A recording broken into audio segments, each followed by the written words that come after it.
నమస్తే welcome to yo-yo TV. ఏపీలో TDP విజయంపై దేశవ్యాప్తంగా చర్చ జరుగుతోంది. గతంలో ఎన్నడూ లేని విధంగా రాష్ట్రంలో టీడీపీ 91% ఫలితాలు సాధించింది.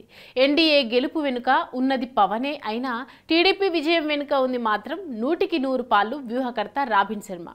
ఆయన సంస్థ షో టైమ్ కన్సల్టింగ్ గత 5 ఏళ్లుగా టీడీపీ విజయం కోసం కష్టపడింది. ఎన్నికలకు కొన్ని రోజుల ముందు వ్యూహకర్త ప్రశాంత్ కిషోర్ని తీసుకొచ్చినా ఆయన టీడీపీకి సలహాలేమీ ఇవ్వలేదట. ఓ ఇంటర్వ్యూలో స్వయంగా ఆయనే ఒప్పుకున్నాడు.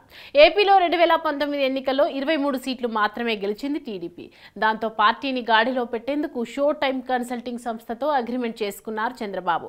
అప్పటి ఓటమి నుంచి బయటపడటానికి టీడీపీకి చాలా టైం పట్టింది. ఎందుకంటే ఆ తర్వాత జరిగిన ఉప ఎన్నికలు, స్థానిక సంస్థ ఎన్నికల్లోనూ టీడీపీకి వరుస ఓటములు ఎదురయ్యాయి. దాంతో షో టైమ్ సంస్థ ఓనర్ రాబిన్ శర్మ పనితీరుపై టీడీపీ నేతలు అసంతృప్తి వ్యక్తం చేశారు. కానీ సరిగ్గా మొన్నటి ఎన్నికలకు ముందు జగన్ వేసిన తప్పటడుగును టీడీపీకి విజయంగా మలిచారు రాబిన్ శర్మ.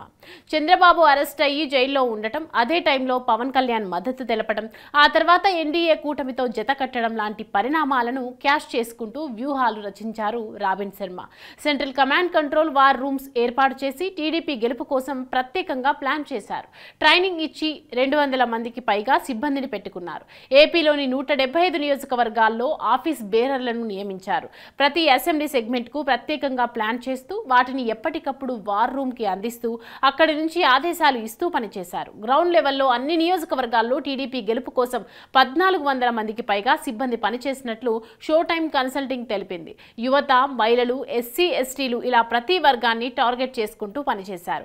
ఏపీలో ఉన్న 14 లక్షల మంది తటస్థ ఓటర్లను కూటమి వైపుకు తీసుకురావడంలోనూ రాబిన్ శర్మ కీలకంగా వ్యవహరించారు. అసలు టీడీపీ విజయానికి కీ రోల్ పోషించిన ల్యాండ్ టైటిలింగ్ యాక్ట్ ను జనంలోకి తీసుకెళ్లింది రాబిన్ శర్మే. దర్శి ప్రజాగలం సభలో చంద్రబాబుతో ఆ చట్టం కాపీలను చించివేయించడం లాంటి పనులు కూడా చేయించారు. అలాగే చంద్రబాబు, లోకేష్, భువనేశ్వరి, బ్రాహ్మణితో పాటు కుటుంబ సభ్యులందరినీ గ్రౌండ్ లెవెల్లో క్యాంపెయిన్ కి పంపింది షో టైమ్ కన్సల్టింగ్ సంస్థ. యువగలం, ప్రజాగలం, నిజం గెలవాలి లాంటి పేర్లు కూడా పెట్టింది. చంద్రబాబు ఒకానొక దశలో ప్రశాంత్ కిషోర్ ని కన్సల్ట్ చేసినా ఆయన ప్రెస్ మీట్స్, ఇంటర్వ్యూల్లో టీడీపీ కూటమికి అనుకూలంగా ప్రకటనలు చేశారే తప్ప నేరుగా టీడీపీకి ఎలాంటి రాజకీయ వ్యూహాలను అందించలేదు. మొదట్లో అంతగా నమ్మకపోయినా చివరకు తమ విజయం వెనుక రాబిన్ శర్మ ఉన్నారని టీడీపీ శ్రేణులు కూడా ఒప్పుకుంటున్నాయి. ఇలా టీడీపీతో పాటు వ్యూహకర్త రాబిన్ శర్మ 10 ఏళ్ల కష్టమే టీడీపీ వచ్చిన ఫలితాలు.